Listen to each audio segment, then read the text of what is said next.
so we went to college together, all three of us. We went to St. John's here in New York. Joe and I met freshman year of college. We were in the same speech and debate class. I was in a class with Tom. I think it was speech class, and I remember he told this like ridiculous story. I remember him first because we had to do a speech about our personal hero, and he did Hannibal from the A-Team, and I thought that was awesome. He was supposed to tell a story about a funny story about something that happened.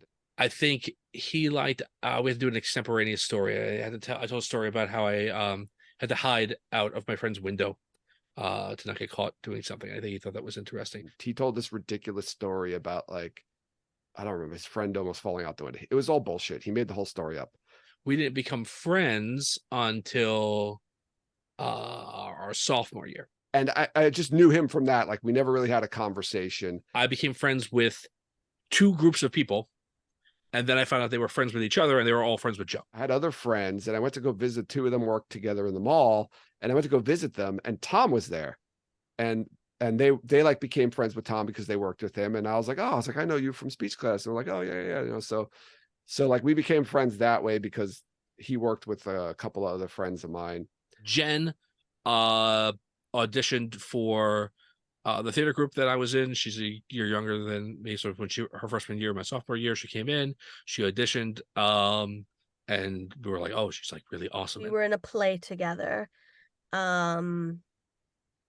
The heck was it called? Rehearsal for Murder. I think he came over like I'm not sure if it was at the first practice or at the audition. It might have been at the audition and talked to me that day. And that was a play. And then we did the musical, that was in the fall. In the spring, we did a musical. And we're like, oh, she's really awesome. We just became friends being in plays like from then on out. And there was a place in the school, it was called the Atrium. And it was just like a glass room, and like nobody cool sat there. So that's what's like our corner. Anytime you didn't have class, but you were on campus, we were in the Atrium. We got our food from the cafeteria and we ate it in the Atrium. And so you always knew, like, if you were like looking for anyone, they were in that spot. Technically, Jen and I have never met. We joke that I'm the resident #never reader on the show. I think that's as close to an official title as I have. That or friend of the show, capital F, capital S, friend of the show. So Jen and I were in the same freshman class, and we were in a bunch of classes together. So we just kind of knew about each other. We knew each other from these classes that we took together, but we weren't really friends. We didn't really know each other. Tom and those friends did some theater stuff at St. John's, and Jen was part of theater. So I met her through them doing theater and just being friends with them that I got introduced to Jen. In my sophomore year, I started hanging out with Tom and some other guys from the theater group that Jen was also in. So Jen was there when I started hanging out. And when I was being introduced to people, we both sort of like waved it off. It's like, oh yeah, I know Brendan, I know Jen. So the running joke for the last 20 years is that no, we've never technically met. We just happen to know each other. I might have met Joe playing D&D because we had a group of our friends who played D&D. Tom played D&D too, but there was a group of us who would play D&D, and Joe would use his secret Wheel of Time names that I didn't know at the time. They were his characters. And we convinced them, me and my other friends convinced the two of them to play Dungeons and Dragons with us. They had never played before. Wouldn't do it. We wore them down, got them to play, and they loved it. Got him to play guitar for, I think, senior year show. But he would hang out in the Atrium too. But he didn't act. He was just a musician. Tom and I grew up like 2 blocks away from each other for 18 years and never encountered each other at all until we were well into our 20s. And we became friends pretty quickly, I think. We were all in a group from then on out. It was Joe's idea. They were over at my house for a barbecue in the summer. That summer, I think it was 2019, I guess, right? 2019. He was having a summer barbecue at his house. We were at Joe's house for a barbecue. I like I said, I have a bunch of friends who I know who've read the series. So then I was like, okay, who am I going to do the podcast with? So I literally made a list of all my friends that have read the Wheel of Time, and I started writing like a pros and cons for each of them. And like he had made mention that there were other people that I was thinking of, but I didn't find out that there was a ranked list with pros and cons until years later. Yeah, and then I was like, all right.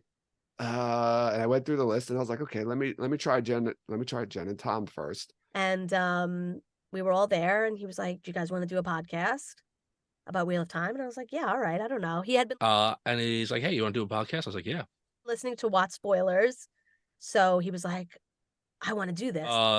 When they announced Rosamund as playing Moraine, we were all excited. We're like, "Oh wow, this is pretty cool." Blah, blah, blah. We were talking about the Wheel of Time coming out, and I was like, yeah, I want to do a podcast about this. You guys want to be on the podcast? And like, they not a hesitation. Tom was like, yeah, let's do it. Like right away. And Jen was like, yeah, I'll do that.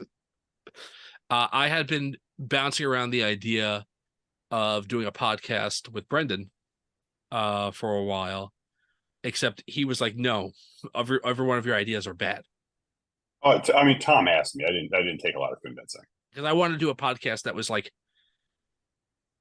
had multiple topics. It was like just more of a, and he's like, you can't do, nobody wants to listen to that. They want to listen about a thing that you're going to talk about. And I had been on it a couple of times before. They did the pronunciation game episodes a couple of times, which I won the second one of, not to brag. And then when Joe offered this, I was like, yeah, I'm in. And I asked him, I was like, who else are you thinking of? And he's like, Jen. And she was like, he pointed her, she was over there. I was like, okay, good.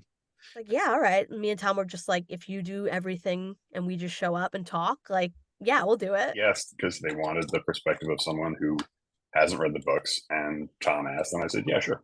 I was kind of like looking for the right fit. Like, okay, this person is very outgoing and this person's more analytical. You know, I was trying to get like the different personality types together because I didn't want to get like three people who all think the same way.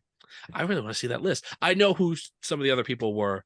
Some of the other people, I don't know if the whole list, but I know some of the other people that he considered doing, that you sort of bringing on the show. And I think that he did want different energies. And I think that we do provide that. And he did everything, and he's been doing everything since. Like, sometimes we have to research, sometimes not. But yeah, Joe's like the dad on Talker and Riyadh.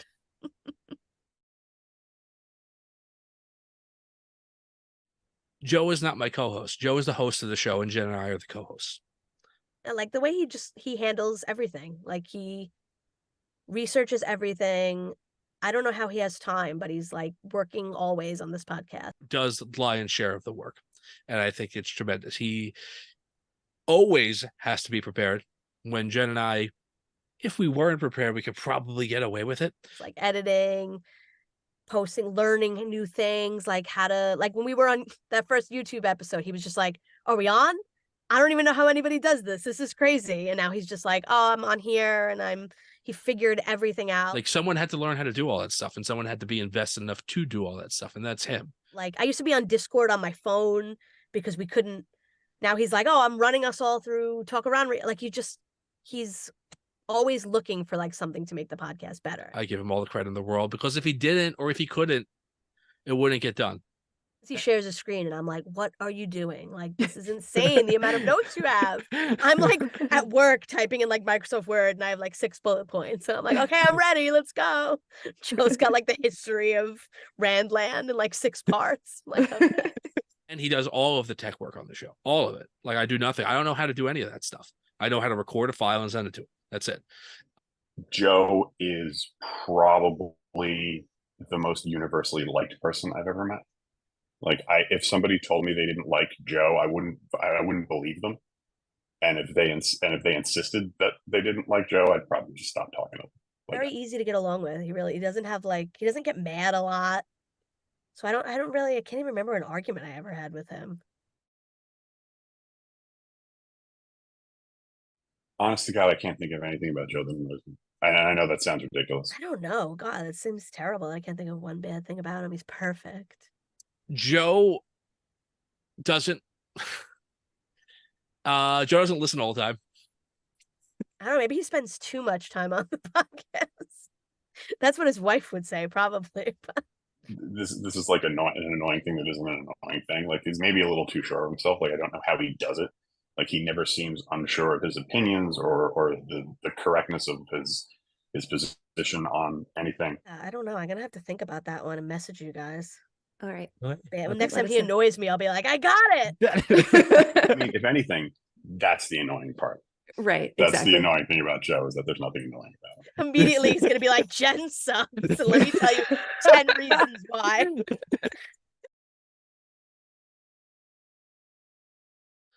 I think Jen is the reason that our show works. She's unbelievably intelligent. She's very, very insightful.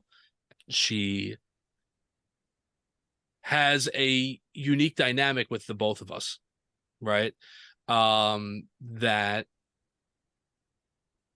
allows us to kind of like not get locked into our own worldviews, allows us to poke fun at ourselves and each other in a way that I think Joe and I, when we do that, it would be more mean spirited than it is with Jen. So I remember there was like an episode where like we were getting on Jen about something. Somebody sent us a DM and was very upset about the way we treated Jen on the episode. Like very seriously, like, you guys are really rough on Jen. That's not nice, blah, blah, blah, blah, blah, like going on and on about it. And Jen was laughing hysterical at it. I feel bad, but Jen was laughing hysterical at it because I was like, they don't know like the relationship that we have each other, that we're just like having fun. I say it tongue in cheek, but I mean it. She's the talent. Like Jen is the most broadly talented person I've ever met. She's funny. She can sing. She can act. She's a great friend. She's a great mom. She's great. I mean, Jen.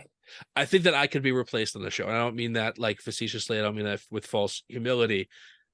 She's irreplaceable. Jen for a while would not be awake necessarily for the end of the episodes. I was actually at a party, music, loud music, dancing, things like that. She just fell asleep standing up. I will say that Jen's microphone that she uses, it's her husband's microphone. It's a very expensive, nice microphone. It picks up every single thing that happens in the booths that she's in when she's recording. And it drives me nuts when editing. What is the most annoying thing about Jen? She's really short. I'm also a early bird, not a night owl. And when we do cons and we do stuff like that, I go to bed and she's still partying. I don't know how she does it because she can't do it any other time. So she gets bad allergies. So in the spring, there's a lot of sniffing and going on in there that I have to edit out. Like she's really short. I don't know how she and I are the same species. He always laughs at our jokes really hard. I like that about him. He knows a lot of things. He's like the historian among us. So he'll be like, he's got a brain for that kind of stuff. So that's what he's good at. And I'm like the comic relief in the middle. I mean, Tom was the best man at my wedding. Tom's oldest son is my godson. He's my best friend. There's a scene in the movie Tombstone where Val Kilmer plays Doc Holliday, and Doc Holliday he's like a scoundrel and a ne'er-do-well, but he joins up with Wyatt Earp and his lawman vigilante crusaders, and at one point they just had this big fight that they barely survived, and one of the other guys says to Doc Holliday, he says, why are you doing this? And Doc Holliday says, because Wyatt Earp is my friend. And the other guy says, hell, I got lots of friends. And Doc Holliday says, I don't. And that's how I feel about Tom.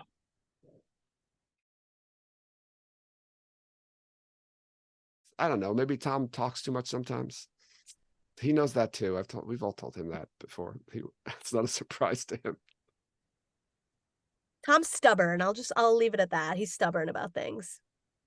So that's one of the reasons why I invited him. Was to that the a podcast. was that a pro? Was it a pro in That Tom? was a pro. It was like, I was like, well, Tom talks a lot. He'll go on and on. I was like, this way I don't have to worry about talking too much. That was a pro for Tom. Pro rants. Like if I know I'm right and he thinks he's right, because I know he's not right, I just have to give up on fighting him because he'll never give in. Whenever we would like a group of us would go out to eat, Tom would always be like the last one to finish. He'd still like have like 70% of his food left and we're all done. And his brother used to be like, Tom, stop talking so much. Everybody's eaten already, and you've been talking the whole time that you haven't eaten any of your food. And I mean, the most annoying thing about Tom is like, it's the fact that he doesn't live next door to me. We have like jokes going back years about like things he swears are true, and like, no, but you can't bring it up because he'll get so mad about it. I live in Jersey. He's still on Staten Island. That's why I said before, like, I love pushing his buttons because he gets so mad about stuff. Anything else I could say would be a joke, and I don't want to, like, you know, any other time I would just insult them. But it's a special occasion, so Yeah. He just doesn't want to be wrong, and that's okay. Nobody wants to be wrong, you know. It's very far. It's too far away. I don't think it's that far. Far enough is my answer. I think Yeah. the running is stopped so often, like because of the fighting, that they aren't actually covering as much terrain as he thinks they are. All right, so I don't know exact distance. I would say a couple 100 yards, probably. Oh, and then no, we were arguing about if the wards. He thought the wards were just like around the cave. Oh, don't get me on the cave. Don't get me talking about the cave. And I remember screaming like they're around the whole camp. The whole thing is enclosed with. Why would they only put the wards around the cave? Because then by the time they went off, you're dead. It must be around the whole camp because the wards go off when they're attacking back at the camp.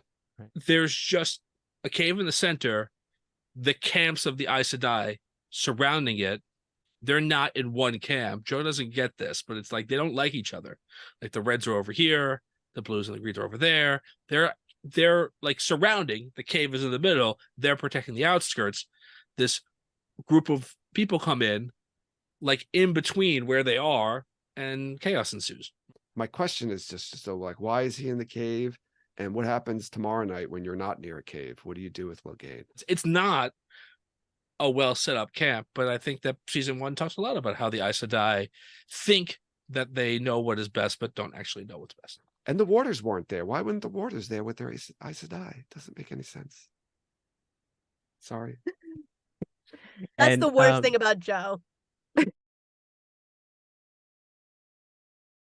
We had the people from Twatcast on, and I don't even know what the heck we were talking about, but we were talking about like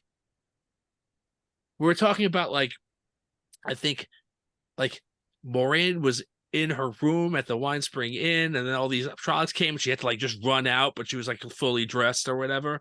And like I don't even think I think she's out in the town when you watch the show. But we get into this whole thing about how she was wearing a hairnet, except nobody remembered what that was called. So like we started calling it a night net that you would, and like it doesn't make any sense. I can't tell you the amount of we couldn't breathe. There were 6 of us we could not breathe. I do remember one, but I can't remember what it was. Like where we had a pause. I remember I was just laughing uncontrollably for like a minute or so, and we had to like literally pause and take a break. And then we would like start. I'd be like, okay, I'm good. And we'd start again, and I'd just start busting out again laughing. But I can't remember what we were talking about though. It was just so absurd. I guess because there's so many times where we're just like getting to laughing fits. Did our predictions for what would happen in every episode of season 2. Jen went second. It was one of the funniest episodes we've ever done, in my opinion. We couldn't believe it. And it's like, it wasn't that Jen's predictions, I want to be clear, it was not that Jen's predictions were particularly ridiculous. They were much in line with Joe's and mine, that being completely wrong, not on purpose, but just completely wrong. But her incomprehension of the fact that she would have to be asked to explain or defend any of the choices that she made, like that was what was hysterical about it to me. Just any clarifying question, which is, and we're like, so after like the 3rd or 4th time of us just trying to understand why she went from A to B, like that episode was very, very fun for me. Well, Jen was trying to get out her breakdown and she couldn't get it out because she was laughing too hard. Yeah, there's a couple where I just remember like dying. One where our friend Brendan was on. Our friend Brendan does like the non-spoiler stuff. And I just remember him saying like, "We lost Jen." Like I was silent laughing, but I can't remember what it was. When I came back to do the season 1 rewatch, I stopped listening to the show after the first season because I take my position as the person who doesn't know anything seriously, and now that I have context, I didn't want to get anything else. So I didn't know about Where's What Origins, and they just started playing the theme music at the beginning of the show, and it went on for like a minute, and I didn't know what was happening. And when it was fantastic, and that's, that segment's great, and the music's incredible. But that's probably my favorite moment from recording. There's a lot of times where I'm just like crying and I can't breathe. I love that. Well, my favorite joke from the beginning, because I was the one who started it, was the research team on the I think on the 11th floor, the 9th floor, wherever they were. I like the idea of presenting our show as there was this huge machine behind it, like running it, and we were just the front facing piece of that. It's early on our research team. Yeah, they did a lot of work for us. We had to let them go though. I love when Joe says something and Jen and I both know it's a song lyric. And Joe does it. Like it's like usually a Broadway song lyric or like a movie song or something like that. Sometimes a musical song lyric. And Joe doesn't know those. She's like, he'll be talking and Jen and I just be singing. And like he would be like, what is this? So it's not so much as like an inside joke specific, but like when that happens, that amuses me to no end. The Barbers was always one of my favorite. There's an episode where I'm just crying. I think it was Joe reading there was like an excerpt from a book where it literally mentioned a barber, and I'm just like crying laughing at that. How happy I was to get Tom about the barbers. Like I literally sobbed tears of joy pointing out his wrongness. I hope he doesn't listen to this. He's gonna hate me. A while ago on one of the episodes, I think it was like when we saw like one of the teasers or something like that. I don't even remember the origin of it, but we made up the name of like some like guy who like worked on a crew member, like a grip or a cameraman, like Dimitri Rukamafe or something like that. I just like made up like this bogus name, and it became like a thing on the show for a while. It's totally gone by now, but we would refer to him a lot of times about just this made up like crew member on the show, Dimitri Rukamafe or something. It's will never stop being funny to me that they've recorded 200 plus episodes ostensibly about a television show that's maybe going to get 60. Like if it goes as long as they want it to. So that's, I mean, that's a hell of an accomplishment right there.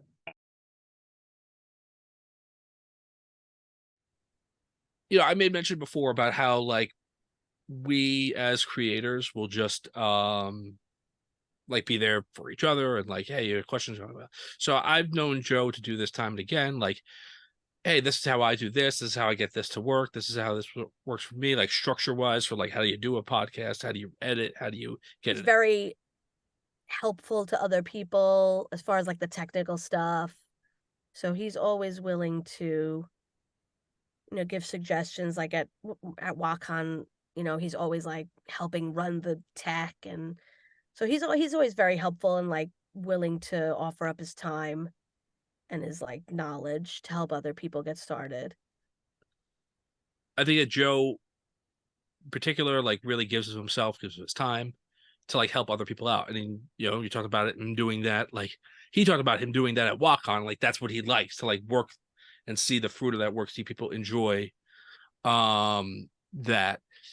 I don't think Jen feels the same way. Like we look at that as work.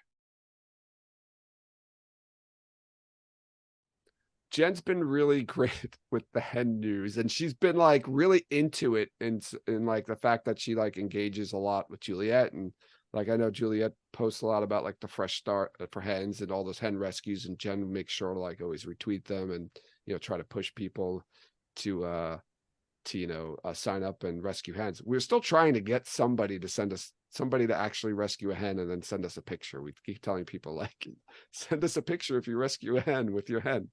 But we haven't gotten anything yet. I'm a little disappointed in that. Jen like brings a light to things, and like I think when she does her performances, her vocal performances, her songs, and things of that nature, like whether it be the parodies that we've done or like singing at the cons, I think that brings people together. Like Tom is very supportive of people on Twitter. He's often like the one that's like retweeting other people and like pointing out good tweets, or like, oh, this person has something coming up, like you guys should listen to this, or this is funny. And so I think they both, again, like very supportive of the other people out there in the fandom. At like the conventions, he's made it like a point of his to go and like talk to a lot of different people and like people he doesn't know, and be put himself out there for other people, like when we're like at in-person events, for sure. So I would say that about him. Of course there are. We've proven it. I think it was the Great Hunt that Jen found it in Kyrien. Yeah, they were in Kyrien. First mention of barbers. Absolutely there are, yes. Tom refused to believe there were, and if I remember now, the whole bet was that because there were barbers, Tom had to shave his beard on the podcast episode. I had to shave my beard while we did the show because of that. You could hear like the buzzer going off, and that was actually the first episode that we ever had a guest. We had our friend Rob, who's on Audio Dungeon with Tom, who was one of the two people who got me to read The Wheel of Time.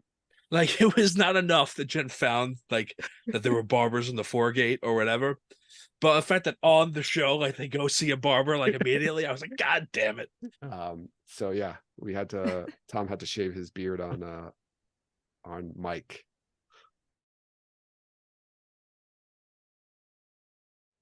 I still have fun every week. Always excited. Like, even if I'm tired and I'm like, ugh, once I get in the booth and like start talking, it's always fun. Oh, it's just fun. I just enjoy it, man. I just enjoy talking about. I enjoy obviously having the conversation with Jen and Tom. Getting to have a conversation with them every week, but just talking about the show. I mean, especially when we get news, it's so much fun to just pick it apart and come up with these stupid ideas and theories that, like we said before, like take a photo and talk an hour about the photo. It's so absurd. That's what makes it so much fun. Yeah, I'm never like, oh God, like I really don't want to, I hate this, and now we have to do it forever. Like, I never get that feeling. I'm always excited to talk to them and have fun. And even when we get together before we start recording, I'm like, no, I don't even want to say anything. Like, I want to save it all for the show. Right. Like, Yeah. don't say it. I love it. On a simple level, I love it. I love talking about the books. I love talking about the show. I love talking about new things, talking about what we're thinking about, theorizing, all the rest of that stuff. I love interacting with people in chat. I love interacting with people online afterwards. Enjoy like the people in chat. I love knowing there's like people who care to use their time to listen to us, like to know that. And then when we meet people at cons who are like, oh, I listen to you guys, that just aren't on Discord. Like, I forget that there's like a ton of people that aren't on Discord that listen to us. And then I'm like, we got to walk on, and I walked in with my husband, who was his first convention for Wheel of Time. And before we get to our room, 2 people recognized me. And like, probably that was it for the rest of the weekend. Just happened in like that 5 minutes. And he was like, what the hell? You're like famous? Like, I guess, I don't know. One of the things that led to our success, and something that Jen and I both are far more passionate about than Joe is that we have to be out every week. We always have to be out. Like, people need to understand that we are there every week, Monday, regular, like clockwork, because people who are in and out don't develop a following, don't develop an audience, right? You don't like it. We have to do it. And there's only been 1 week that we haven't released an episode. Like, when we started it, Joe was like, I don't even care if anybody listens. I just want to do it. And now it's like 200 episodes later, we're like still going. People are listening. So Yeah, but I'm still having a lot of fun. I wouldn't want to give that up for anything. Like I'm all in. Like we're gonna be old by the time the show's over. Just old. All right. You're gonna listen to my tell old man stories before every episode when it comes out to season 8 and like 2035 or whenever it's gonna come out. I love that we can say just about anything to each other, and we don't know, none of us take it personally. Like if we say something like that's a stupid idea, that's a dumb theory, or like stuff like that, and no one's gonna get offended, and no one's gonna like, they know it's not personal, and it's we all get a laugh of it. We can all laugh at each other and laugh at the stupid things we do, and the stupid things we say. And they're both really cool with that, because I like to poke fun at things a lot, obviously, if you listen to the podcast. So they're both very accepting. They're two of the people I'm closest to. They're two of my dearest friends. Jen's the godmother to one of my children. Joe was a member of my wedding party. They both were members of my wedding party, but I think it is a lucky thing when you have people that you consider friends that you also just consider just good, decent, like intelligent people that like want, it's like cheesy, but like they want the world to be better than it is. And like you don't get that all the time. I don't have that all the time. I have people that I'm friends with that like have some of that, but not all of that, who do have all of that, but like don't have it in the same way that I have it or whatever. So like yeah, I don't know. They're both truly excellent people, both in I don't know, the dictionary sense and in the Bill and Ted sense of the word. They're all great friends, and I don't mean that in this. I mean, I do. They are great friends in the sense that they are all very close to one another, obviously, but they are all individually very good at being friends with people, and they've somehow managed to successfully replicate and distribute to a large audience to a degree the experience of what it's like to actually be friends with them. And that's honestly, it's incredible to me, and just like being friends with them in real life, sometimes I'm there too. I love them. I love them both. Good. I like to push Tom's buttons, but I love both of them, and they're my very good friends, and I'm happy to be doing a podcast with them.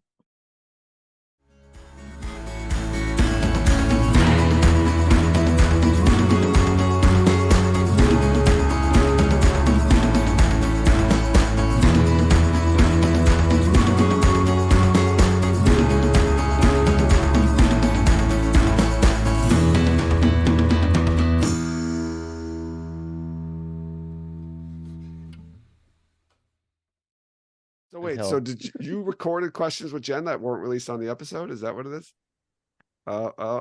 Grace is making a face. I have no poker face.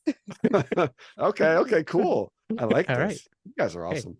I'm gonna use these like good mornings for something nefarious. Now Now that you're doing this just to get me to cry, and I appreciate that. Yeah. I mean, you Well, almost just made me cry, so it's only fair. It's